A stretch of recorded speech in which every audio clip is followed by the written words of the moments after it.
Yaya makambu ya Mama Blanche, ma version ezali kobima, c'est kobima. Bato tu kobenga biso awa, est-ce que il paraît que cercueil oyo oyaki na République démocratique du Congo na kati kuna Mama Blanche azala kité. Mama Blanche balobi bakunda Mama Blanche na Turquie. Et ça me rappelle histoire oyo ezala ki ya ebalembonge ba baka okufa oseka après 3e jour. Ezala ebalembonge balembonge. Et balembonge akufa quelque part cercueil uta mikili et quitter la Kinshasa basala matanga munene batu balela ndoka ezaki nzete na kati abongwana ke aingo après 3 jours ndenge Jésus asalaka batimbisaka président Mobutu oh lokola ya baka kufa ki ndenge wate bobomaye ba côté sur la kati ya cercueil. On s'interroge pona nini pasteur Marcelo abanaye kolingate afungola cercueil. Pona nini cercueil fungwa makité. Pona nini papa Marcelo tunasi apôtre de son état alinga quitté famille biologique ya maman Blanche. Ba pour ça pembeni accord. Alinga écouter maman na yeboko maman ya maman Blanche oya botele mwasi amona ta nzoto ya mwana na ye ya suka avant ba kendeko nda. Chose grave. Pourquoi est-ce que Marcelo a combattu na niveau ya ko bloquer maman bokiloto ex bokilo na ye et pesi pasi yaya est-ce que boyebi ke tangu Mama Blanche ba yoko de voyage ya suka awa trobaki yango ba banaye ko yokana te na pasteur Marcelo mais esprit ni envuta ki ye pona amata avion bakende bato ba yiko loba bakenda ki Turquie boyebi ke bakenda ki mala moko Turquie te bakenda ki mala moko Turquie te boyebi sika bakenda ki babandaki na Suisse et pas que Turquie. Bakenda ko sala nini na Suisse kuna.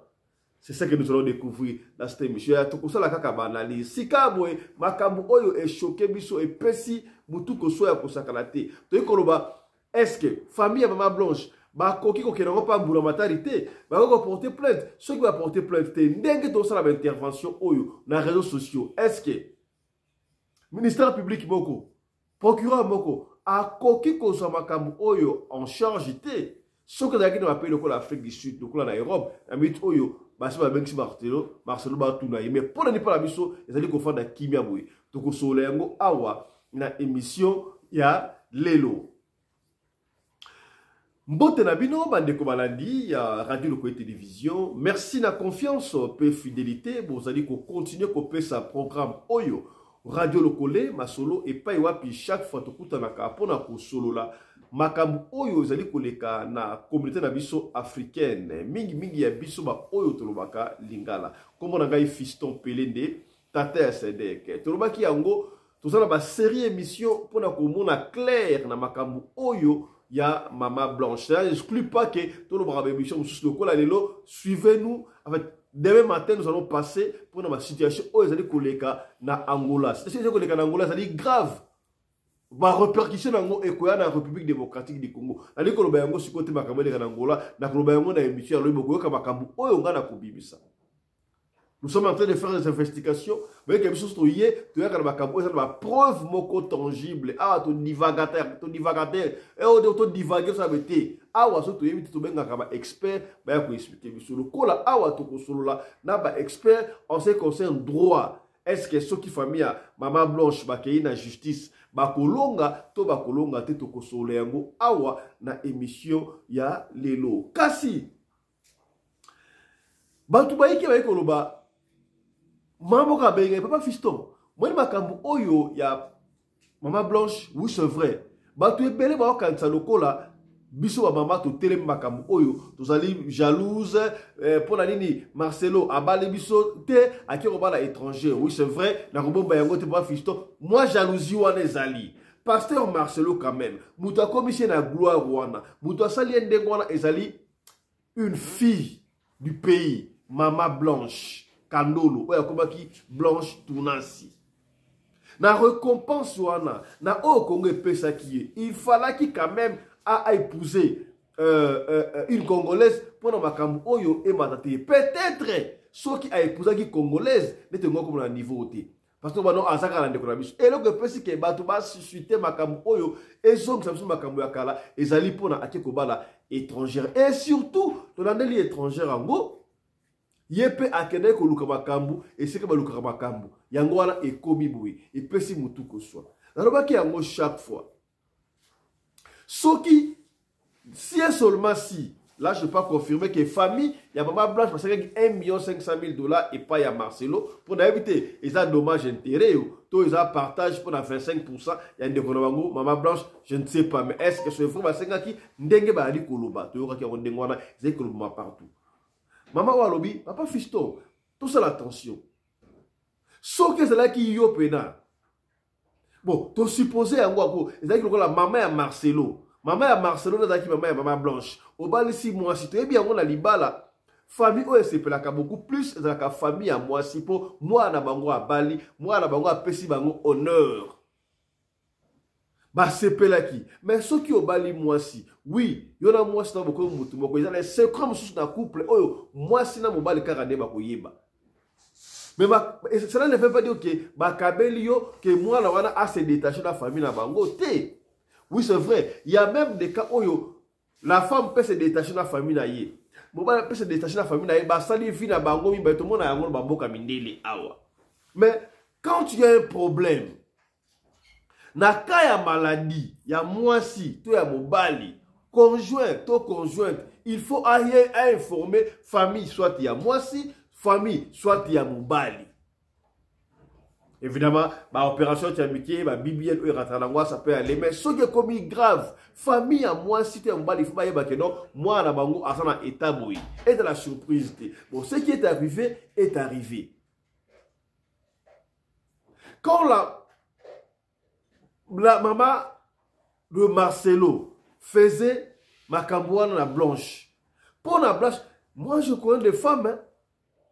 Pour moi, si Azo Makambianda kuna aïe la famille d'Abango, c'est que comme ça a été de trop et comme il y a souka, menace de mort et les kaki. Et sache qu'elle était maman blanche, a comment il faut dévoiler moi mouké, bah secret oyo, qu'on transfère ma message, oya banaye qu'on va continuer à audio, peut-être la preuve et surtout qu'il y avait menace de mort.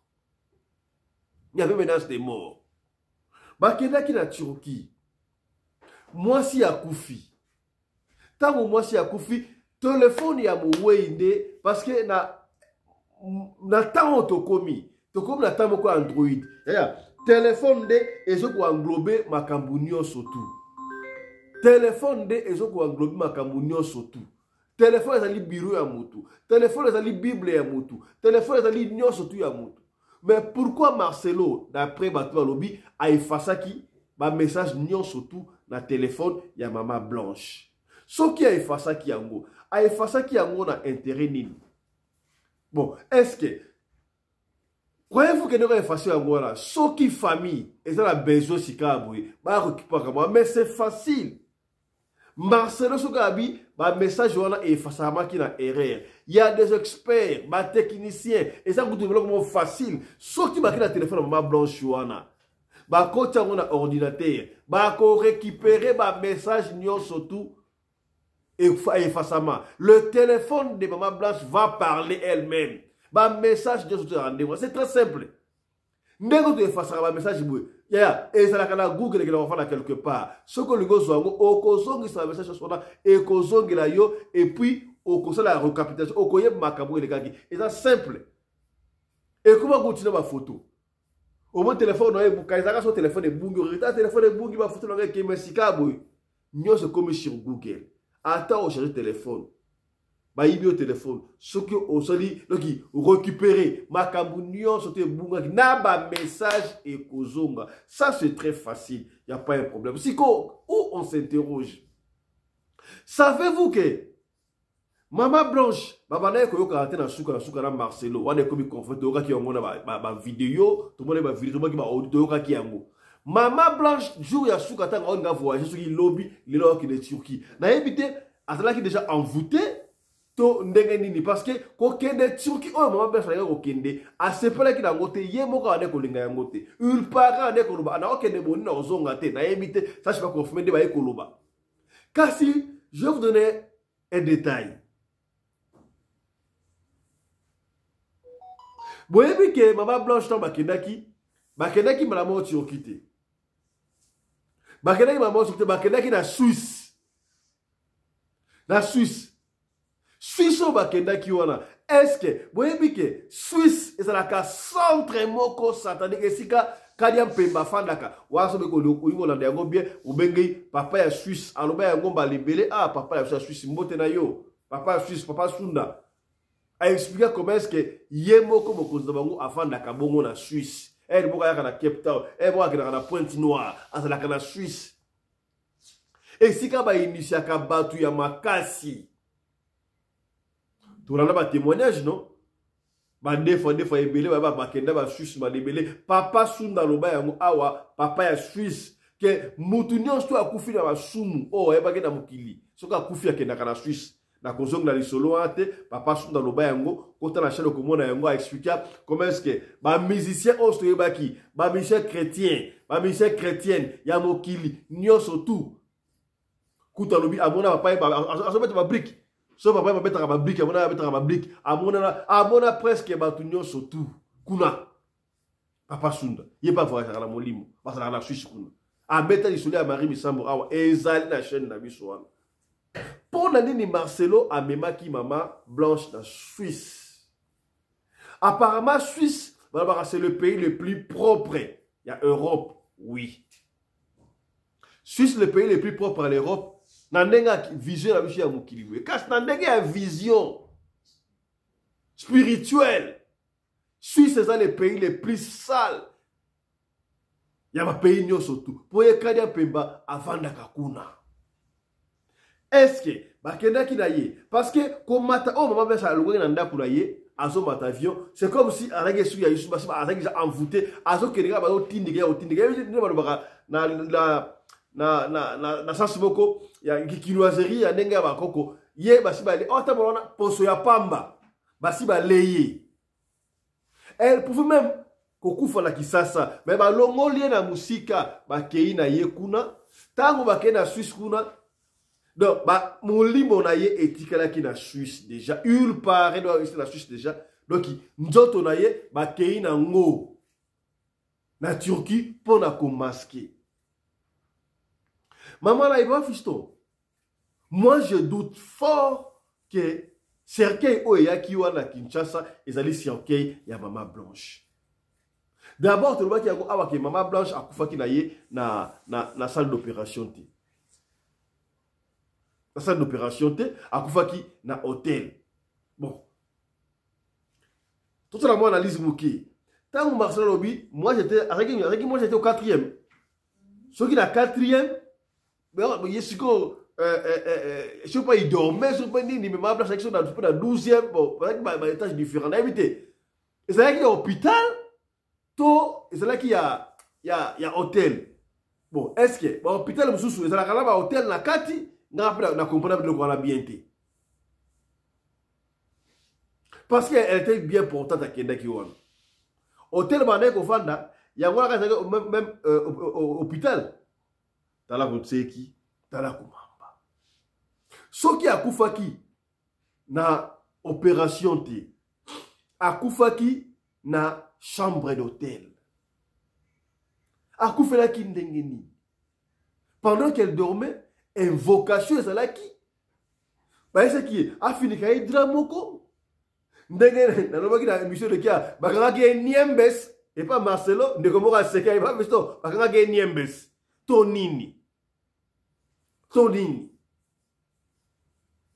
Bon, ce qui a koufaki la chambre d'hôtel, est-ce qu'il y a moyen, bon, la famille Kandolo, la famille à Maman Blanche, elles n'ont pas droit, il y a aucun détail, si tu oyo, moi là-bas, abandonné qu'on fait dans hôtel, ou là, n'importe qui m'a qui maman, oh là, maman, oh, à TikTokeuse, nan. Maman, oh, Roselyne, maman, comment moi, Alexandre. Ndenga qui est dans la chambre à moi, et si a koufaki, tout le monde qui est moi, est-ce que Marcelo, si la famille, entre parenthèses, la famille Kandolo dans la bon côté, tu ne peux pas nous montrer parce que Marcelo a ramené à buzz, à buzz. Tout le monde a moi et ma femme, tu as dit la chambre, oh yo, sur le 4e niveau, bon, on peut m'aller à l'hôpital, papa est raté. Salle d'opération, est-ce qu'elle est partie faire l'opération avec sa femme?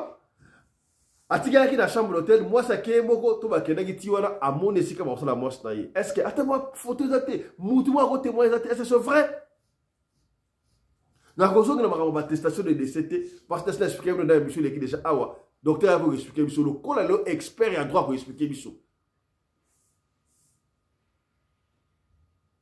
est-ce que le médecin ou a signé qui attestation de décès parce que attestation de décès ne sera et puis ça va là passer là certificat de décès médecin a kolobaté hôpital en Gouala ba de la Turquie team au la Turquie justice pour maman Blanche Tounassi bokene na lien wana bokota bosa la pétition pour na tuyeba ba preuve ko salate ndeko moko lobi on a pas visto maman Blanche akufa kina déjà esprit âme na ye etikela kina Suisse déjà na Suisse donc maman Blanche na otambola wana otambola ka doki azoye ba suta okende wapi botana film ya la vie est belle tangu kabibi akendaki na epanganga azimoli mwankuru papa lemba tangu akeba tunie pa comment moi ça chunani mamu kene osomla ngasuki 2 kilos de viande na 2 litres de pétrole batuni nkuru je te demande d'acheter quoi habi 2 kilos de pétrole et 5 litres de viande. Bouleversé. Si bah il y a moli mon pas comme viens. Quand tu fais la vie est belle, on comprend les comme on a écoloba. Donc maman bêche comme le la dengoana. Bah tiki est en Suisse, bah ko ben d'ailleurs le la singa, bah que le quoi cheville. Bon, attaque faut la chambre d'hôtel. On suppose après la chambre d'hôtel, on suppose que à Koufaki na hôpital après opération n'engé trouvé bioana. Est-ce que le corps de maman Blanche est là qui n'a choqué ou Tala la manière où les choses étaient précipitées. Parce que là qui a un précipitamment. Quelqu'un m'a dit papa fiston. Bashi bakunda ke bembe wana Turquie. Bakuni maman Blanche na Turquie pour batouane en Suisse, bakende ko déterrer, bazi corps de maman Blanche na Suisse, pardon na Turquie et qui est déjà Suisse na temple. Cercueil yaki wana ega cercueil moko pamba. Est-ce que ndeko ya kosi to lobi ya solo? Tous réfléchir ensemble biso na bino. Soki nzota maman Blanche ezalaki na kati ya cercueil wana. Malgré qu'on annonçait ezalaki na retard. Donc Marcelo Morab devait que moi c'est ya Koufi Blanche. Tant au cercueil comme l'aéroport ya Istanbul. Bakbayebi Marcelo, bayebi ke maman Blanche alaki wana, ne bandi ko benga benga. Tout le monde Marcelo na cercueil awa. Marcelo cercueil awa. Tout le monde a battu bakele t'église la compassion. Basala ba live kuna, non to ozela, est-ce maman Blanche akufi ya solo, tu ya lokuta. Personne n'était sûr, personne n'avait information vraie. Et c'est là que le jour suivant, jour après, ben quand on s'est vu sur le jour, maman Blanche akufi. Pourquoi Marcelo avait gardé? Là où tu as demandé awa, au bali mwana ya batu. Mais ça ne exclut pas que on détaché la famille, oui, on détaché pour éviter ma caméra. Mais en cas de maladie grave, en cas de décès, ici on parle pas seulement, il y a mon bal, si moi c'est même moi c'est à mon bal. En cas de décès, il faut le bal la famille. Parce que moi na bateau, c'est membre de la famille à bateau. Tant que balaka va pesa mutute, va pesa dans ce côté qui t'a laissé, mais mutu et la famille à bateau. Les gamoutés. Akoufa na Turquie, bakunde na Turquie, akoufa na chambre d'hôtel, akoufa na hôpital, moi si akoufi, o eleke le kiwana, corps eye, et comme na Kinshasa yaya. On suppose que même Yomoko, Marcelo, to maman na bino, et qu'il a dit Marcelo na koufaki, corps eye, maman Blanche aboya, maman ya Marcelo amona corps nzoto ya mwana na ye. Déjà, bah, antécédés zalaki. Bah, n'est qu'on a presque pas. Déjà, maman zalaki n'a pas audio. Oyo. Moi, n'a pas c'est que non, n'a pas sentir bien té. N'a pas que maman Blanche a boy que de Turquie on a y paré. Et j'insiste, bah, regardez maman Turquie. Bah, regardez la Suisse et pas que Turquie. Au monde la vérité. On a pas dit to yé ma capto koti ma kamon sur le monde la vérité. Et puis d'expliquer en Suisse, regardez où ça n'est. Tout sur la pembe. Tout sur la pembe. Maman Moka Papa Fiston, il faut président de la République à Kota Makambo Oyo. Tout ça, on appelle ça ma parent. Sauter à ta moya qui bayaya, il y a blanche, bah mon accord. Bah mon agata, bah famille élargie, il y a maman blanche, bah mon accord. Mais maman oya boti moi si. Moi là na yo boti. Au balisier. Moi na sommet le go lupango. Na hérité ça papa na banga tikla ki. Nous surtout voilà. Au soir moi là, azaki bien important accueilli.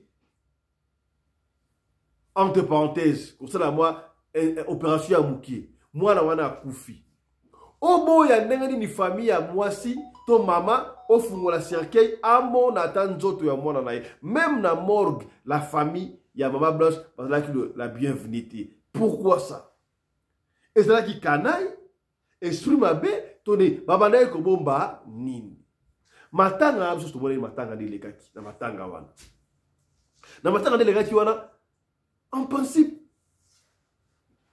tout le monde qui attend président de la République que je salue Fachi coupé sa maman ya Blanche Mbotete tout le monde a président que na matanga batebele akenda pesa batu mbote mais ay coupé sa matanga ay coupé sa mbote pas maman ya maman Blanche te poani c'est parce que il n'a pas été cité que la maman de la défunte il n'a pas été présenté. Oh, celui qui devait faire ça, ça devait être pasteur Marcelo, tu appelles ça médecine.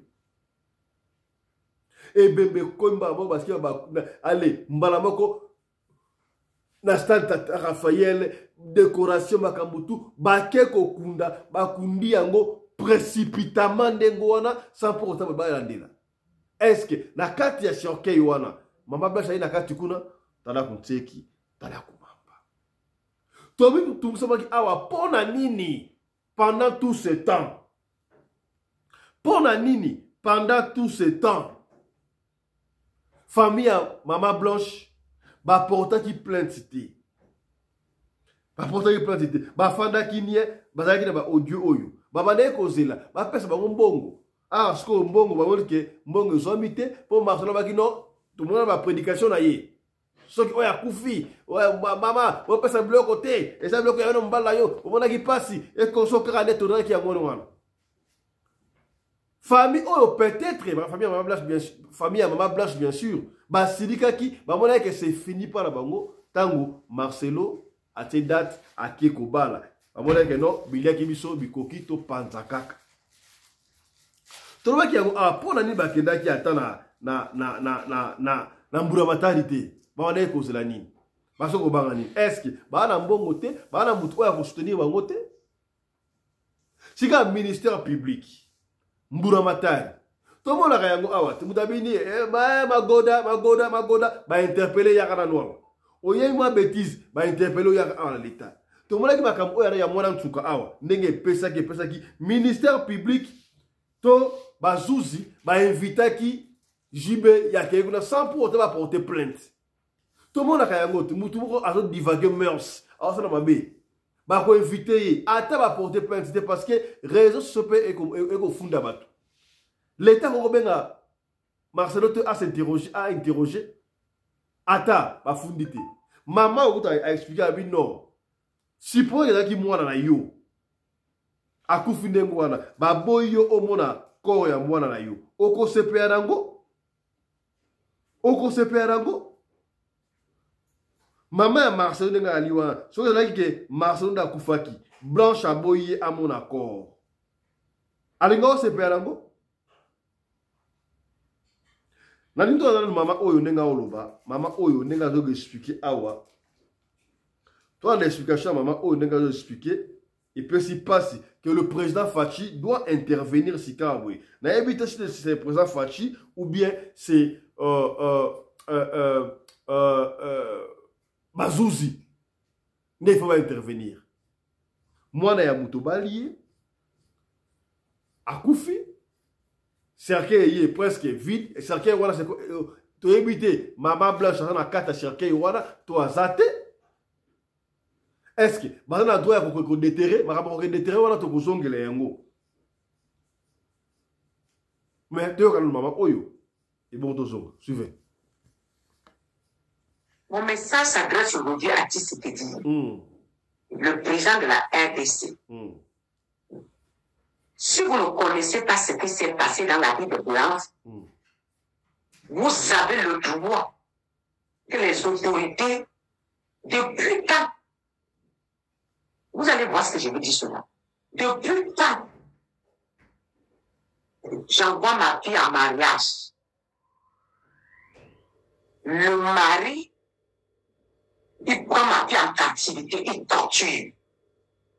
Il finit de torturer, et il sacrifie. Il finit de sacrifier. Je n'ai pas l'acte du décès. Oh.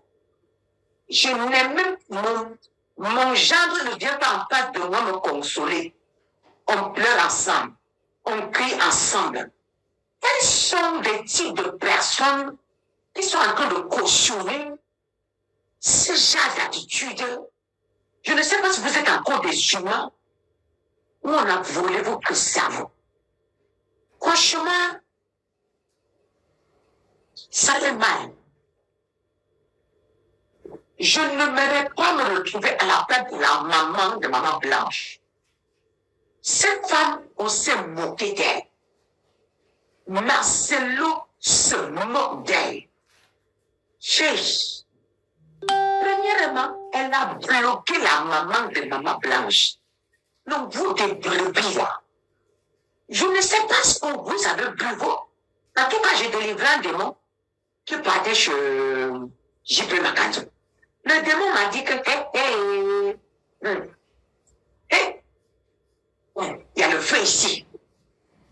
Là-bas, chez J.P. Macanzo, là, il n'y a rien. Il dit, qui est le J.P.? On va à l'île. À l'île, là. Il n'y a rien, pourquoi tu parles là-bas? C'est nous qui la personne aller là-bas. Parce que là-bas, nous sommes à l'aise. Et la petite boisson fait du bien. Petite boisson, la petite boisson. C'est quoi la petite boisson?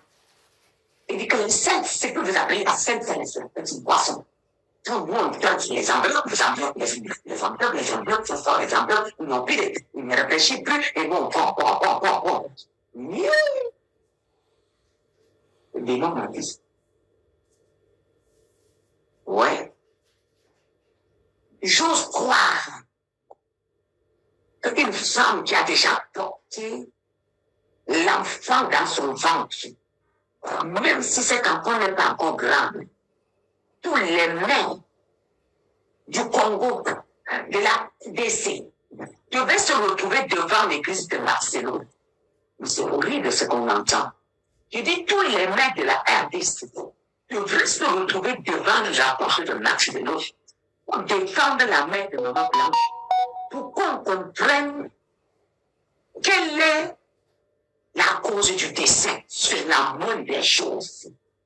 Le pire, ce que tu as bloqué, celle qui était ta belle-mère, c'est toi qui as pris son enfant parti avec. Elle n'est pas revenue. C'est toi qui as pris son enfant, tu es parti avec. Elle n'est pas revenue, j'ai dit. Elle n'est pas revenue. Et là, comme ça ne suffisait pas, elle revient avec un cercueil. Le cercueil est scellé. Elle n'a pas vu le corps. Non. Je ne sais pas. J'avais déjà vu la personne. J'avais déjà... Même le corps, elle n'a vu le corps. Est-ce que c'est vrai? Attestez-moi. Est-ce que c'est vrai? Même le corps, je perds mon enfant. Moi, mon enfant, soi-disant, vous avez le président avec vous. Vous avez le ministre avec vous. Vous avez vous avez pris toute la justice en captivité. Les colonels, tous ces sont avec vous. Donc, personne, les pauvres ne peuvent pas toucher. Tous, on va venir l'arrêter. Maintenant, c'est elle qui tremble après avoir perdu sa fille, qu'on a célébré dans tous les réseaux sociaux. Non. Le sang de cette femme en train de crier. Le sang de cette femme en train de crier. Vraiment qu'on laisse, vraiment, le sang de cette femme. Est-ce que c'est possible? Non, vraiment. On regarde un peu ensemble, s'il vous plaît. Est-ce que c'est possible? La vidéo, c'est, j'envoie à Tshisekedi. Tu dois interpeller Marcelo. Marcelo doit dire de quoi Maman Blanche est morte. de quoi Maman Blanche est décédée.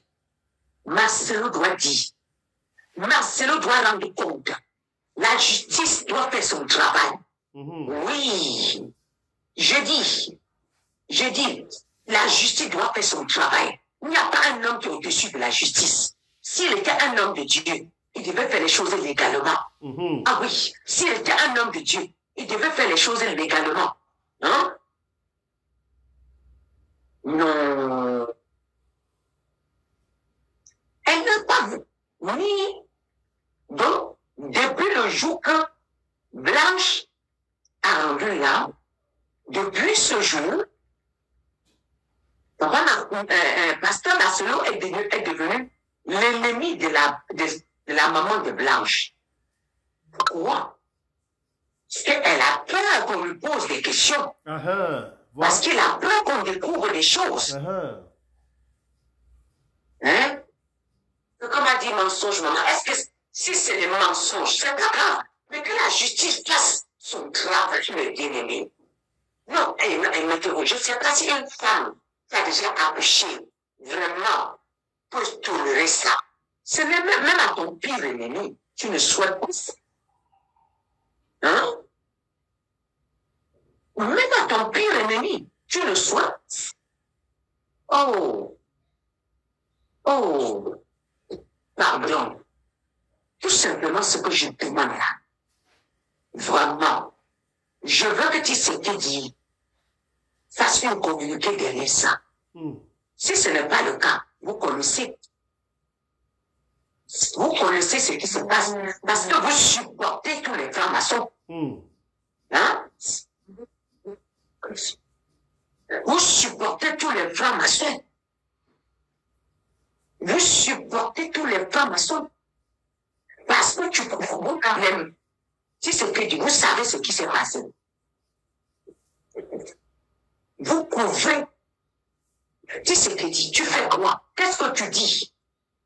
Réponds pour tes actes. Qu'est-ce que tu dis dans cette affaire? Tu étais à ce deuil. C'est vous qui êtes parti en peu.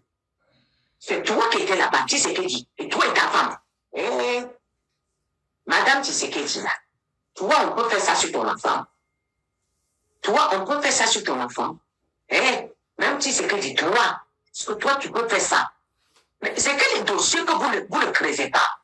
Voilà. Ça, c'était l'intervention sage de cette maman.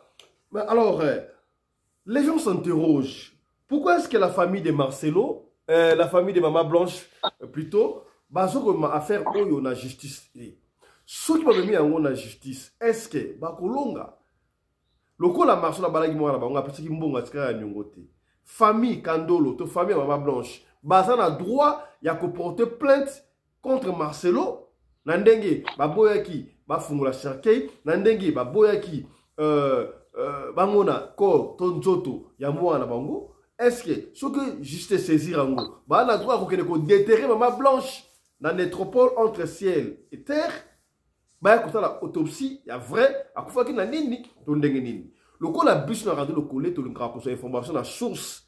Tu connais pas un expert en matière juridique, ou un médecin Makambouana, pour expliquer biso na bino elongo. Lui c'est un écrivain, à comment bah livre est belé, notamment livre au Sarabino Congo et Crécor du monde. Et Congo est la source du monde, c'est le début du monde. À comment bah, notre FCIT, les fonctionnaires de la République, à comment bah, livre est belé. Lui, il s'appelle Teddy Fitou.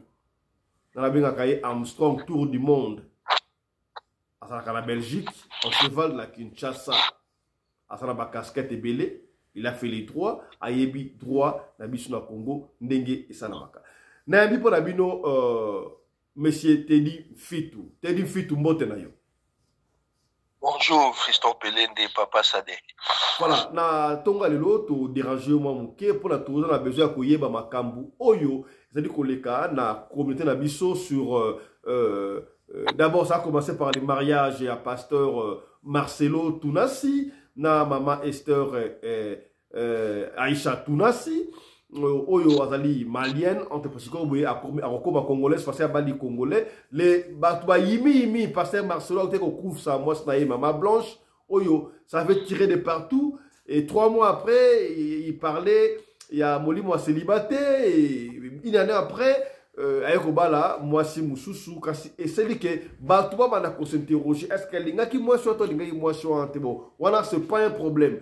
Il n'y a pas une durée fixe oyo même bible ba que soki mwasi to mbala kufi mutako kobala te non soki ozalaki na yo osese pa yo kobala kasi eloko esali tobenga yo na ndenge ya droit juridiquement. Pasteur Marcelo abalaki mama Blanche légalement akomaki mwasi na ye akendaki na hôpital akendaki na Turquie entre parenthèses kosala ba opération mwasi akufi oui c'est vrai que mobali aza na droit ya kokunda mwasi na ye kasi nzoto eye na Kinshasa. Pasteur Marcelo n'a pas voulu famille à mwasi maman biologique bandeko na ye biologique pousse na ta pembeni ya cercueil. Les cercueils qui est arrivé bien scellé, fungoli en côté, la famille s'interroge. Est-ce que parce que moi, on a besoin avant voyager, on a qui bien importante, à Kenda qui a zongi colline nini. Est-ce que ezali yé na kata cercueil wana, ezali nzoto na ye, to nzoto na yete. So que ezali nzoto na ye, pas ni bobo fungula tout le monde nzoto ya bobo fungula. Ata ko président kufa fungula. Mais il va fungula nini. Qu'est-ce qui se passe? Est-ce que famille ya maman Blanche, parce qu'il a droit ya kufunda pa ya mburamatari pona détrait corps Rwanda par exemple et puis certificat de décès bamoni yango na musika baza surte na yango na makambo wana surtout wana est-ce que la famille Kandolo famille Maman Blanche baza na droit ya ko porter plainte contre pasteur Marcelo et so ba porter plainte ba ko gagner procès to ba ko gagner procès na ndenge na biso ya Congo démocratique baloboboka yo monsieur Teddy Fitou Armstrong. Ndeko Fiston Pelende ezali ba situation oyaka na société. C'est important pour na biso en tant que communauté congolaise où ils sont répartis dans le monde to meka ko comprendre ce qui se passe. Nous ne sommes pas membres de la famille, donc nous ne pouvons pas avoir un avis tranché sur la question. Mais nous pouvons par contre éclairer en donnant des éléments peut-être où la famille est m'occupée azali na méconnaissance yabadonné wana ou encore pasteur ou azapé concerné, il ne savait pas que azako enfreindre la loi. Et on va essayer d'argumenter yango de manière à ce que Batouba retenir quelque chose. Et là, quoi, Liboso, il y a eu clairement une violation du droit à l'information et à la transparence sur les décès. Dans le droit congolais, la famille a un droit légitime à être informée du décès d'un proche. C'est-à-dire que Obali Mwasi, Tobali Mobali, vous en avez la table vanda 100 ans, Bobotiba na 150. Ceux qui partenaires na yo a Koufi, le kola, okendaki kobala ye na maboko ya libota na ye, eza devoir na yo, c'est une obligation. Oyebisa libota wana, mwana na bino nga nazalaka na ye, nga na balaki ye, na moment o tozoloba azali susute. Et surtout, lorsque décès wana est survenu à l'étranger, le code de la famille congolais et les principes généraux du droit imposent aux proches, particulièrement en cas de décès, impliquant des formalités internationales. Parce que Moutaki Koufa na Turquie, a Koufi na Kinshasa.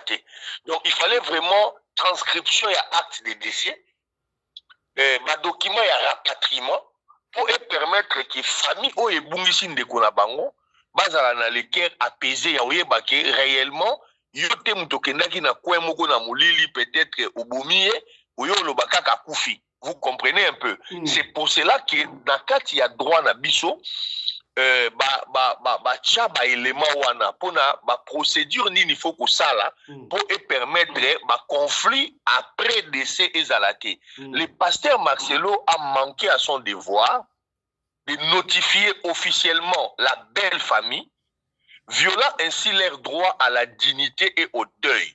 Nakati a droit na biso cette omission, le fait que Asali Yangote pourrait être qualifié de faute morale et juridique. Yango nande muteko engagé déjà responsabilité naie na civil. Rien que le fait qu'il n'a pas fait ça, il a déjà nakati a droit congolais, ils ont un élément qui permettre et qu'il y ait un tribunal. Deuxièmement, il y a eu clairement une atteinte au droit de la famille à vérifier l'identité de la dépouille. Parce que moi, je n'ai pas suivi exactement l'information où toujours je n'ai pas une bino pandisango, notamment papa Sadek ou Azali Kolanda à la lettre dossier wana. Les refus à Pasteur de permettre à la famille de vérifier l'identité du corps constitue une violation des droits familiaux et pourrait relever d'une dissimulation ou d'une fraude. C'est-à-dire le simple fait que boti ya mwasi patikala komona corps te bayebite corps ezaki na kati ya cercueil eza ya mwana na bango eza libaya eza libanga bachaki et tout ça nyonso wana ezali pe infraction eza atteinte na droit ya libota wana parce que vérifiaki identité à dépouille. Vous savez, en droit congolais, la famille a un droit fondamental à la vérité sur les circonstances du décès. Et ça même, na makambo yo, toujours mon passé pour na ozo salamana est ya mboka na biso. Parce que congolais, on n'arrive même pas à enterrer dignement les gens. Au moni bomi, sali fausse commune, tche bato. Ndeko wana baza na problème parce que ils ne savent pas faire leur deuil. Pour ayebite est-ce que mutunaye akufa te peut-être kaza tokosala matanga lem susu mutongo azana ye peut-être akenaki na zamba et tout ça. Et dans les droits ya Congo, bato nyonso ba participaka na eloko oyo esali ke on ne peut pas vérifier ma circonstance y a décès et surtout à l'identification du défunt. Et comme un problème, parce que ces droits découlent des principes généraux de la filiation. Entre autres, article 591, il y a code de la famille. Il y a mon EPSAKA, la protection des droits humains dans la RDC. Mais la famille, na niveau où ils ont tout perdu. Et la possibilité, il y a aussi la recours. Ils peuvent demander une exhumation judiciaire, ça existe. Déterrer. Et si on a qui maman blanche pour nous ça la test et ADN et intenter une action il y a réparation morale pour un préjudice psychologique. Le simple fait que bakunda mona na bango moko bayebi même pas ce que zaki yé ce que za yété bala la kate eza na bato butu mobimba ba kolela eza ba na kati ya droit. Moi je vous donne les éléments de droit donc ko senga réparation morale pour un préjudice psychologique. Et le pasteur Marcelo, ceux qui bakei na eloko na tribunal, a quand même entendu, mais na obiso moké toyebi ke condamnation na ye et vous la certaine parce qu'il n'a pas respecté cela. Troisièmement, pour le remariage, oyo bato bazo considérer qu'ils a précipité. Il y a quand même des suspicions, il y a mauvaise foi ou il y a détournement. Pourquoi? Nous ne savons pas à ce stade. Il y a un moment où il conditionnel, mais nous avons des éléments, nous avons auditeur, téléspectateur, il y a radio locale, ou la vidéo, ou la vidéo avec explication, il y a papa Sadek, on peut vérifier. Vous savez, quand vous vous mariez, on ne sait pas sur quelle doctrine libala ya maman blanche na papa Marcelo et Salamaki. Je bazalaki na communauté de biens par exemple ou bazalaki na ba communauté de biens séparés. Le remariage ou salami na ba circonstances oyo un an après décès sans régularisation, il y a ba question successorale ou funéraire parce que ça semble être le cas et quoi indiquer une sorte de tentative d'échapper à ses obligations légales. C'est-à-dire que Marcelo a balimbangu, peut-être que parce que Bazaki n'a pas bien, peut-être que n'a pas compte moko commun, mbongo ya maman blanche ezalaki, et pour accéder na yango, il fallait arriver à présenter un autre mariage pour que juge Aloba, Bozaki mibale, moko azate yo tikali, on ne peut pas t'interdire de continuer à vivre. Est-ce que naïbité sur Naza pour se faire comprendre? Il y a quelque chose que je vois là. Donc, et que la mariage wana ezaka kate parce qu'il y a l'amour. Et que la pour permettre à accéder na ba bien ya maman blanche ou ezaki na communauté commun. Ou mutu musu soit quoi accéder. Parce que si vous avez par exemple un compte commun en banque, yona madame, et que vous avez des signatures. En cas de décès à Moko, il y a un temps, dans ma condition, pour l'autre partenaire ou Atikali à accéder à biloko wana. Ce qui est à Bali, parce que le mariage veut dire prendre soin de l'autre. Marcelo a commis un devoir, il y a pour prendre soin de moi sinaï. Et s'il n'a pas de moyens, alors les juges vont autoriser à ceux qui à accéder à ma bien ou les gens qui peut-être dans combo ya maman blanche pour permettre à vivre parce que ils avaient un contrat de mariage où le baki que tout ça bisomi baï na kati ya communauté ce qui nga na zana ngote o yayo et koko moyanga o yanga et koko mape yayo. Je ne suis pas en train de dire c'est ce que le pasteur Marcelo a fait. Naza précis sur cela. Ezali n'avons pas ça argument, élément où il faut justifier, où il faut permettre na famille à maman blanche ayeba ko kende na dossier na ye sur la ligne amema yango na justice pour ba kota na ba droit na bango pour na ba vérifier réellement ce qui s'est passé pour na liwa ya mwana na bango. Ezali ba élément oyo droit ya mboka na biso les droits congolais eza ko permettre ezali ba procédure oyo mibeko ya mboka na biso echa pour permettre à ce que makambo oyo esalamate. Vous savez en RDC le deuil et les obligations matrimoniales post-décès, c'est-à-dire liquidation de la communauté, succession, il faut la respecter. Un remariage où esalami mbangu et qu'on va interpréter comme une manœuvre pour éviter la poursuite ou encore pour dissimuler acte répréhensible, c'est-à-dire détournement, il y a bien, il y a maman blanche.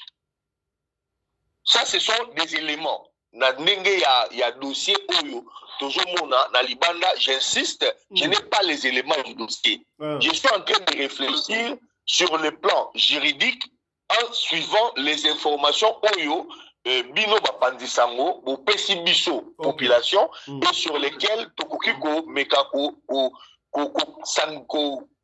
partager la bande de Koumoussous. Quel est le recours maintenant pour le dossier Wana? C'est-à-dire que la famille n'a minute basée la capacité, ils peuvent contester les nouveaux mariages. Il y a Marcelo. C'est vrai? Bien que c'est ça. Oui. Par rapport à droit congolais, la famille de Maman Blanche basée la possibilité à contester les nouveaux mariages. Ils peuvent même demander une enquête sur d'éventuels biens mal acquis.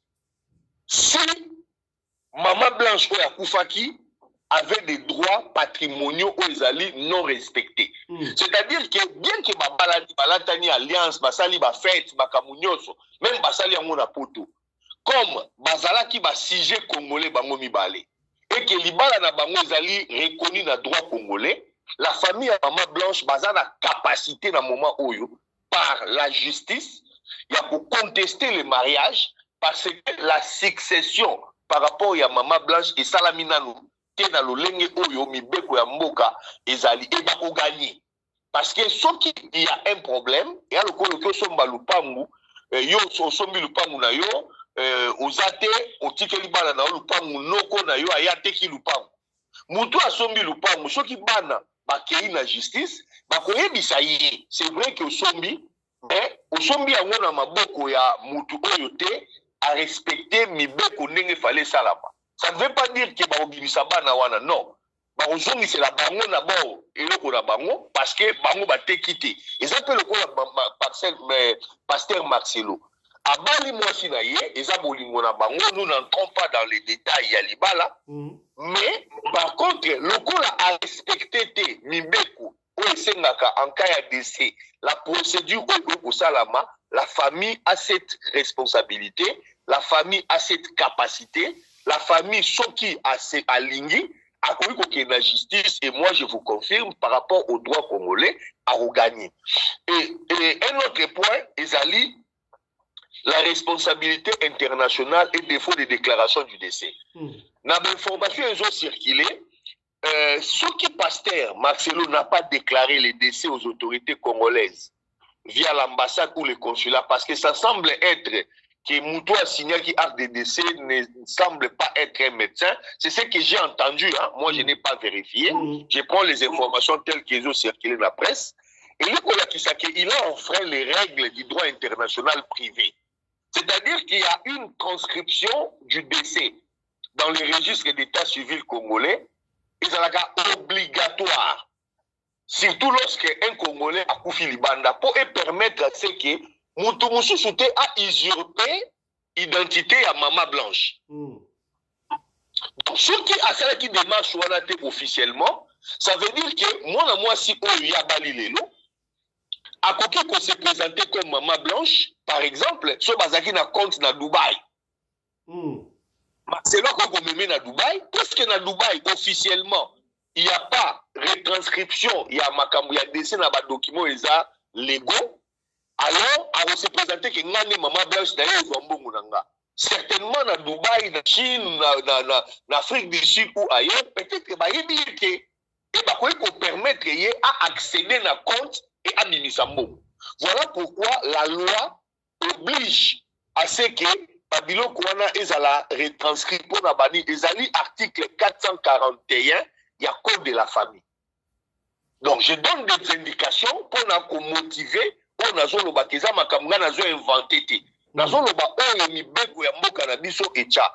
la conséquence maintenant? Des fois,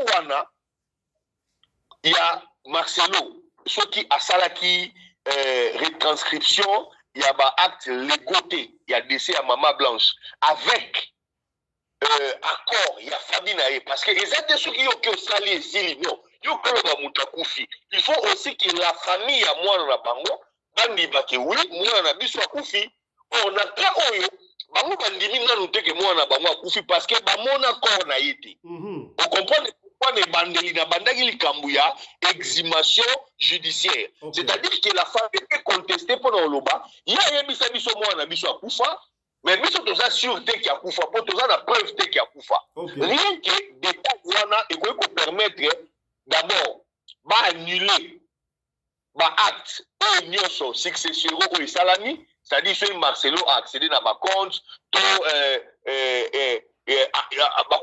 tenter une action en responsabilité pour préjudice administratif, c'est-à-dire que impossibilité à obtenir un acte de décès officiel en RDC. C'est-à-dire que Marcelo a Koufa, mais la famille peut aller en justice pour justement obtenir une impossibilité d'obtenir un acte de dossier officiel. C'est-à-dire que pour la famille, tant que nous allons régler dans Marcelo, moi, on a Koufité. C'est-à-dire que Marcelo a deux fois. Vous comprenez? Il ne peut pas faire deux mariages. C'est-à-dire que le deuxième mariage est directement caduc. Tant que ce point n'est pas réglé. Et le troisième point, le dernier point, ils allaient atteindre aux droits successoraux et familiaux. C'est-à-dire quoi? La famille, il y a Maman Blanche, pourrait invoquer une violation de leurs droits successoraux. C'est-à-dire que Maman Blanche a Koufa, mais Bangonde Bazali n'a droit à la famille na RDC, ceux qui Maman a boti mwana na ye, ceux qui mwana na ye a Koufi a tiki ba bien, d'abord, a botité, premier cas. Ba bien ya mwana wana revient directement na papa na maman na ye. Ceux qui aboti bana, ba bien wana ezali partagé entre bana na ye na 75% et pour na ba parents na ye na 25%. Pourquoi ba tchaka bongo? Pour na premièrement protéger bana, ceux qui bana baza peut-être na âge côté ba ko assumer responsabilité, ce sont les grands-parents qui prennent en charge gestion ya biloko ya bana jusqu'à bana ba atteindre majorité. Ceux qui bana ba atteindre déjà majorité, ils ont un moyen ya ko épargner que un de deux époux balobi ka mobalité et quoi qu'on s'appelle moi si abomi mobali pour azwa ba bien na ye. Et quoi qu'on s'appelle mobali abomi moi si pour azwa ba bien na ye. Yango wana le droit congolais et kotisa maboti na kati ya succession, il y a une manière il y a ma parent va s'assurer que moi, na bango akeli bala akeli kokende ko komibomisa to kokende ko partenaire mosusu. Voilà un peu pour kozala na moment oyo. qu'est-ce qui pourra permettre cela? Ezali d'abord, ce que le pasteur a exclu la belle famille dans la procédure légale, c'est-à-dire la succession, la gestion du patrimoine, ce qui semble être le cas, Maman Blanche avant d'être libala, Tokolobate, Maman Blanche a tika et le côté. Ce qui est ma famille naïe, bazana accès na biloko wanate, ezali pe et loko ko permettre na ba parents surtout en RDC, ba koki kozala na droit sur certains biens et ko kozala héritage, na terme juridique, héritage réservataire, ou ezali ya ba bien, ce qui maman azaki na banate, par exemple. Ba parents na ba uzongo directement. Ce qui azana bana, bazana droit ya koyeba, quelle est l'action que la famille à Maman Blanche va faire dans l'étape où ils allaient d'abord une demande d'inventaire successoral. C'est-à-dire, légalement, il faut bailler Marcelo na Maman Blanche. Bazaki na ba bien combien? Ba bien yango ezali loger wapi? Ba identifier yango.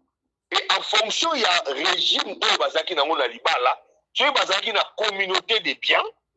Alors il y a aussi une part qui est réservée na famille à moins sur Akoufi. Ce qui bazaki na ba régime ya ba bien ezali séparé, c'est-à-dire biloko nyonso ezali na kombo ya Maman Blanche obligatoirement et comme il y a libota naï et comme il y a bana naï. Voilà un peu ce que le droit congolais permet pour vérifier ce qui va bien à maman et ça qui liquidé conformément à la loi. Et il y a aussi la possibilité, il y a aussi le recours en justice pour obligation alimentaire. C'est-à-dire que si la défunte, Maman Blanche, contribuait financièrement à sa famille, il suffit juste de tous en avoir preuve, il y a Western Union, il y a Orange Money, c'est-à-dire, abandana kozwa soin ya libota na ye, rien que argument wana. Ye mutasaki lokola otobenga na lingala, ni konzi ya famille. Na moment où il y a des circonstances, et le droit congolais a prévu cela. C'est l'article 716. Il y a code de la famille. Rien que argument wana pe, ezali et un élément pour permettre la famille à Maman Blanche pas qu'on a droit na bango pas faire annuler mariage ou pas qu'il ne peut récupérer pas bien ou ne kuna bango à qui nango na kati ya libala na Marcelo. Merci. Voilà, merci beaucoup Teddy Fuit, vous avez été clair, brillant. Oui, on va dire très bien. Kasi mutuli asuka avant totika yo okende puisque la famille Kandolo, la famille de Maman Blanche, c'est comme si Tozo y batté. Est-ce que va porter plainte? To, bazo que ne porter plainte et aussi batté. To, ba ose la nini. Na ba image autre ça nango, ba vidéo autre ça nango na réseaux sociaux. Na ba émission autre ça là. Est-ce que quand bien même que la famille Siège Bassi n'a pas encore porté plainte, est-ce que le ministère public peut se servir d'un élément autre à la disposition? Il y a public, les médias, à Zoyengo, à comme ce à l'État, il y a banda démarche, c'est possible? Bien sûr, c'est possible. Ce qu'il faut à ce stade, moi je vais donner un conseil.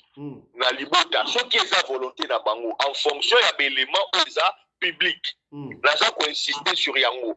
Je ne connais pas les dossiers, je n'ai pas des éléments factuels, mais bango baza libota ou tout le monde a peine à réseau. Bazako manifester douleur na bango na makambo elekaki. Qu'est-ce qu'ils peuvent faire? Un, ils peuvent engager une action en responsabilité civile pour préjudice moral et matériel. Parce que la justice va porter plainte par l'obito et engager une action en responsabilité civile pour préjudice moral et matériel. Deux, il faut saisir l'autorité congolaise, la justice bien évidemment, de manière officielle, pour enquêter sur les circonstances du décès et les défauts de transparence. Parce que ça semble être l'élément moko bazolo bana munoko, mais en réalité bazana d'éléments où ils ont permettre bango balobaki réellement na cas oyo ndeko na biso akufaki na eloko wana eza très simple. Hôpital oyo mama Blanche akufelaki eyebani. Marcelo certainement ayebi yango mpo akende kozwa corps. La famille peut aller sur place pour na nini wana ko vérifier l'équipe ya ba médecin pour obtenir bango moko élément à la source. Ils peuvent aussi se faire aider via l'ambassade ya RDC na Turquie. C'est aussi possible. 3. Ils peuvent aller na justice pour contester le remariage ya Marcelo. S'il a été célébré avant la liquidation légale de la succession. Ce qui Marcelo a zongiseli bango ensemble ya biloko te basali inventaire ya biloko ya mama Blanche te apesi libota na yete o ezali droit na bango ils peuvent contester les remariages à Marcelo sur le plan juridique ils a fondé et la justice peut déclarer que ce mariage là qui a été célébré en Belgique entre guillemets est tombé caduc parce que il n'a pas respecté la loi congolaise en la matière puisque yé abalaki na Congo na mwasi na ye ils sont congolais au départ, et même ceux qui vont ailleurs, c'est les droits congolais qui continuent à fonctionner parce qu'ils allaient place au Bambaouti. Et dernier point, ils peuvent demander réparation pour les défauts de notification et le refus d'accès au corps fondé sur les droits fondamentaux. Le fait que Bamona député, c'est qu'il y a Kukanga, Bakena Kukunda, Bango Bana Babiloko Wana Depona Bango, ça veut dire que Maman Blanche Nanou a profité. Oui, pour répondre à la question, en fonction, il y a 4 éléments où on a ça, mais on peut rajouter d'autres éléments. Et éléments on appelle si pour s'appuyer sur le code de la famille où il y a RDC, sur les droits internationaux et sur la jurisprudence en matière de responsabilité familiale. La famille, ils ont la capacité, la famille pourrait également solliciter aide, il y a un avocat spécialisé pour na kota vraiment na kati ya likamu yango et ko permettre bango ba mener ba coordonner ba démarche à la fois na RDC pays ya Mama Blanche et na Turquie place oyo Mama Blanche a kufelaki. Merci beaucoup Teddy Fitou. Je rappelle que Teddy Fitou était l'écrivain congolais résident en Belgique. Il séjourne maintenant, il est en cheval entre la Belgique et la République démocratique du Congo. Il est aussi expert en droit congolais. Voilà. Merci beaucoup, Teddy Fitou. Hein? Je vous en prie, mon frère. Voilà. Autre chose à présent. Nous continuons avec Makambuka Kayabama Blanche, mais cette fois-ci, Tokozwa, commandant congolais Anderson de Djobour, mon ami personnel, a expliqué Bisso, Nandenge na Bisso ya communauté. Commandant Anderson de Djobour, mbote na yo. Losako, mon amboka fiston Pelende, Tate Asadek, le patron de la presse congolaise en Afrique du Sud, est mon ami personnel. Mbote na mama Rina Pelende, mama Oyo Akabaka, koleka mama Denise Nyakero, pe koleka mama Olive Lembe, mouta contribuer ngai azalite, communauté en Afrique du Sud, bazwa ebele pa ya mama Nabiso mama Rina Pelende, mais pas mama Denise Nyakero, na mama Olive Lembe, bazwa te. Donc je suis dans les bons. Mbote na baïbaï kolanda biso. Merci na écrivain na biso congolais na Belgique oyo alimoli makambo mususu na niveau ya droit oyo pe biso tokoki ko tirer quelque chose dessus. Vraiment honorable président tokoki ne mangu na boyo kata ngai yawa yango moni nazo kende nango shosho na yeba na ko silisa ko épuiser oyo tozali nango na dossier ya Mama Blanche. Nalingi tokele rapidement na toute la question après la question est ko pesa au piste pour continuer makamna yo. Tolandi, ok, l'avocat, l'expert en droit congolais, il a été clair awa. Si vous avez un nègre qui congolais, si kawa boye, au bali moisi na wakei, à sa maladie, tomba à sa maladie, ok, moisi l'étranger, moisi à koufi, tomba la koufi, o la ka oyo, ma blanche à koufi. Azala qui na famille na yi. Ataba na yi koyo kanate entre parenthèses. Depuis morte eye. Ebembe à moisi eye tomba na lingala. Au boy va fondre la cercueil, au boy il faut bien pousser la pembeni, to yebité. Les gens s'interrogent, je vois que les bandits awa. Ba biso ba bino Mama Blanche va kunda la Turquie. A combattre la Congoté. Avant que les Turquie ba les gars la Suisse na secte mo na Suisse, to yebi yango Suisse la li siège pene ya Kadiam Pemba.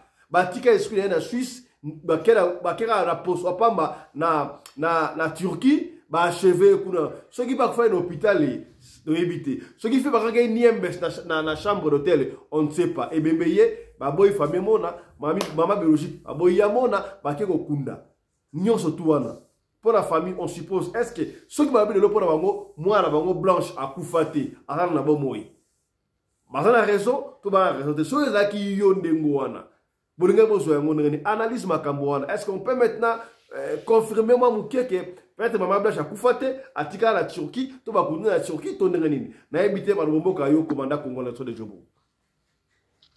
Voilà, merci beaucoup honorable président. Nous avons toujours la même piste au dernier nous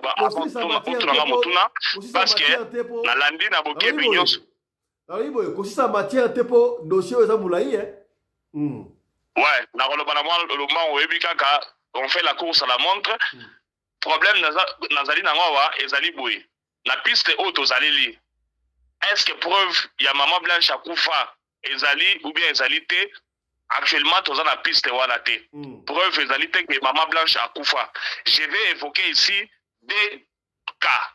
Quand liboso na za évoquer ezali à général colonel moi Koufa na guerre na est kuna Mamadou Ndala. Ba pesa biso image que ba betaki bombe na nini soki nini obi na mutuka akufa ya zikaki totika na komona corps na été. Mais vous allez vous rappeler que beaucoup de jours après mutumora bima aloba que Mamadou Ndala akufa te bakangaka ye ba levaye bakenda na azaka na prison na Rwanda. Premier point en wana, deuxième point. Ezali ya général Moko ya tango ya Mobutu, général Masiala. Makambo naza koloba sikoyo ba soda ya force navale na niveau ya Mwanda bayebi yango. Général Masiala azali général Moko oyo bazali koloba na soutena Mobutu akanga ye. Bayebi sa famille na ke général Masiala akufa corps na ye monana te. Or pendant plus de 10 à 15 ans bakanga général Masiala bachaye na prison moko na Mwanda kuna avant Mwanda na île de Mateba prison bolo komo ezakala batenga ngo buluo azaka na buluo bali sakaika makayabu donc akoma lokola ngulu nzoto lemba jusqu'à ce que tant Mobutu atombe wana kota suka Mobutu bazwa babumaye donc famille na ye na yebaki ndekone mwana ne moko na Mbushimai kolon avec sérieux avec capitaine bien major Masiala ye d'après ye Mobutu aboma papa na bango nzoka papa na bango azaka na bomoi mais azana prison moko caché na Mwanda kuna na buluo na île de Mateba. Donc ça peut aussi être ça. Donc garçon oyo ya Marcelo oyo akongi pe ozala ba kidnapper maman blanche ba tie place moko boya ko souffrir et waza ko intercéder peut-être l'intercession na mto pousser biso to activer problème oyo de façon que mbula mataka ngela une solution parce que moto ozala ka boité bemeye atiso ba que non ba tu ambongo ba pesa valeur te na babula à combien plus forte raison belle famille na yo donc traiter bango lokola ba sendi lokola ba tumo bo basana ntina moko te na misu na yo et bembeye organiser makamyo so musika na bango donc maman blanche ndanga salana akoma propriété privée na ye mais non monsieur soto bala to na basi na banda ko to respecter ba belle famille na biso pourquoi parce que bango ndem to bota mwana wana comment yo moi c'est akufi opesi famille na ye ata importance moko te aujourd'hui okundi osali makamyo so na ndenge na yo sikoyo na minute yo apesa biso preuve ya liwa ya nane ya maman blanche preuve ezate biso to kondima te mutu amona maman blanche na cercueil azali te image na ye ya place akufaki toza na yango te donc Marcelo ndenge nalobaki lobi ayebi cause ya liwa ya maman blanche tobakisele siko deuxième dossier après kolanda écrivain na biso Marcelo azongisela biso maman blanche na biso azongisa ye. Voilà, c'est ça. Azong c'est la biso maman blanche na biso. Tozo ni maso te ya kufa. Marcelo a yebi place maman blanche azali après sa biso ye. Donc azali criminel, azali kidnapper. Donc a kidnapper maman blanche après sa biso maman blanche. Place ta osuk sa yangwana. To baki se die lobi ezala kina nu tozo ko yima mais lelo oyo to baki se le susu ya mibale. Maman blanche akufa te après sa biso maman blanche. Parce que comme trop il s'est fait donc valoir avec plus d'importance mon roboué donc à ça on traiter belle famille là le côté parce qu'il y a ça Marcelo il y a danger na Congo il y a madame Bunga ya na sur le trafic d'influence dans les îles là tu as vu que justice sur le cocaïne mais biso to kenene ka boy mame ti ya on accepte so maman blanche place azali Merci beaucoup, honorable président. Merci beaucoup, honorable commandant Congolo Anderson de Djobour. Pour la lutte sur matière zébélé, donc on a malembe. Pour la comprendre. Tout ce qui à moins que on a les camarades qui ça et pour ce awa pour tout ce qu'on a pourquoi. Oui, il y a un qui s'est allé car non, Marcelo il faut avec la biso maman blanche place azali. Biso to konima sur to maman blanche akufa. Parce que yene ngazali wana pomba Marcelo yanke kite Goliath ya Congo a kidnappé moi na batu boye aya organiser ba cérémonie na ya pamba ya j'ai prié. Entre-temps, si vous biso, nous avons que makambo to comprendre que maman blanche a koufaté. Marcelo a la biso, maman blanche place azali. Merci honorable président. Merci beaucoup apôtre Marcelo. Au moins ici quand tu comprends makambo oyo. Au moins ici quand tu comprends. Batu moko président alali la muki au pasteur, lobi la muki komi Thomas, lobi ko na komi apôtre. Donc parce que pesa ba titre bango moko, mais entre-temps batu ya misala mabe. Kunyoko la mwana batu nandaku, aza kofanda samana mwasi wana nandaku, asobisaka sute, akomisa ennemi na ye, soki mwasi akosoli bo agagni akona maloba 10. Après si mana yeko ya, allez prenez ça mettez ça sur internet. Ça c'est jouer de nous. Nana komisa ya apôtre, nana komisa ya pasteur, nana komisa ya nini. Donc ezaka bazo bilanga na tongo ba ami pesi grade na ye, si mana ye akidnapper mwana batu ya mwasi, après ye a organiser ba funérailles à pambala. Déjà président de la République m'a contre en société. Mutakufi kwa Congo aux hommes contre moi va na koya société. Ya ba Marcelo bazwa ba fallait parce que président na maman président ba na matanga wana. Voilà. Qu'est-ce que c'est comme histoire? Voilà. To pesi bino autorisation ya bokata parti oyo. Bokati parti oyo commandant Anderson Oloba, bozong c'est la biso maman blanche na biso Marcelo. Tout botinde le yango. Bokati parti oyo expert en droit congolais ko expliquer famille. Bon moi que vous avez plein droit. Donc vous avez droit ko annuler ko contester mariage wana, ba annuler yango. Si succession et salima. Vous avez le droit. Pas juste que là, maman blanche n'a koufité. Papa fils de maman oloba, maman blanche a koufa yuap. To mona corps. Ba président ba koufa ba fumula serre to moni corps à président et moi maman blanche moni corps té. TV jo so kuto mona TV so to lela awa muto butakuta na kana nzambe ipare. Ba te serre à vite to moni na kati ya koufié wala TV so ba kundi. Et bon ka maman blanche to moni serre ité. Et puis le colonne yango susu et puis le colonne yango a traité bango le rôle ba senzi a $100,000 a pesa bango bi bino ba bola famille ba pauvre pour que ça matanga na ndenge na bino et pas na boyate kitia Marcelo ni neka kozwa yango wana expert en droit lobby awa de makambo ansu doki le refus d'identification ya corps et nzoka za kande boye soki muta kufi il faut identifier votre famille muta yeyo Sikoyo boyaki. Ministère public Mouramatani, attends ma porter plainte. Yo, ça doit mettre pena. S'il vous plaît, honorable président. Allez-y. S'il vous plaît. Allez-y. Oui. Écrivant ça la raison. Identification du corps et ça en Afrique du Sud. Nous avons koufi, baké bâti na morgue. Avant bazo ba pesa bino corps bien bâti na morgue, ba ko benga bino, il faut bien identifier corps. Bon mon que oui, ezaye, ndé bazo ba kotia na morgue avant toute autre chose. Hier asali makambo so na ndenge na ye parce que ça pomba, parce que millionnaire. Marcelo le bato so na mongo na Congo te, Marcelo ba danger te, to mona bato ba danger na Congo na ba vie na biso lokola ba boboli ko le Congo, to mona bato danger lokola ba nendaka bato lokola ba kamanda ba pika ka sende lelo ba sukwapi.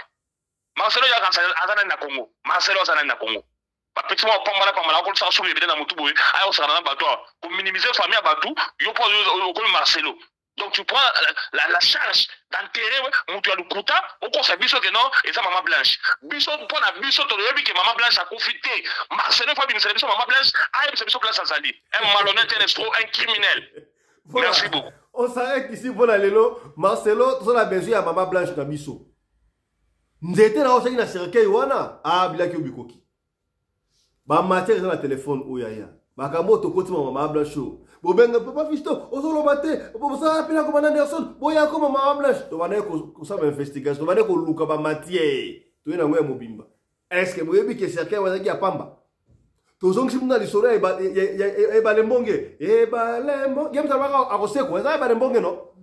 Na cercueil ba nzete. Ezaye. Bataka nzete na cercueil na ye. Ya bombani.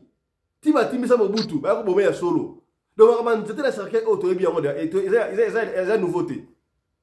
Donc na kati wana poto ndima ba pindola mama cercueil wana bafungoli yango tomona mama Blanche alali wa bokomona nzete na kati to suki ah pona lelo to kosonga lisusu esili te masa mama Blanche ezana ngo sako mi wona vers to kosonga susu allez portez-vous bien ici to kosonga avec force na Turquie ezali mboka mundele badi bwana ya basa développement médecine soki mama Blanche akufa kuna c'est qu'elle a été embaumée donc pendant beaucoup de temps corps na yeko polaté ko bimisa pe soloté baya na yango ba fongolela biso tomona mama Blanche soki ba fongoli yango te Marcelo il faut la biso place à mama Blanche en so mona batute a commissaire esclave na ye a kanga place moko boya enfermé so na boloko soki wapi parce qu'il y a ça Marcelo na commence à côté bato danger baleka na Congo wana oyoki komone bolozi obangi baboboli ko Congo oyoki komo boye bangi siyo donc Marcelo ko bana bagisa biso te biso to wa kinois biso wa congolais Marcelo sa mutu te na Congo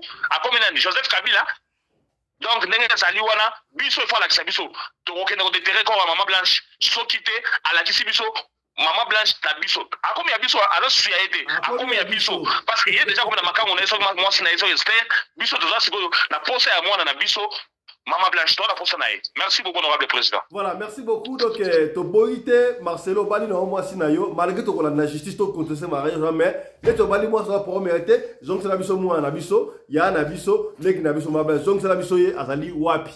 Allez, chap chap. Et tara.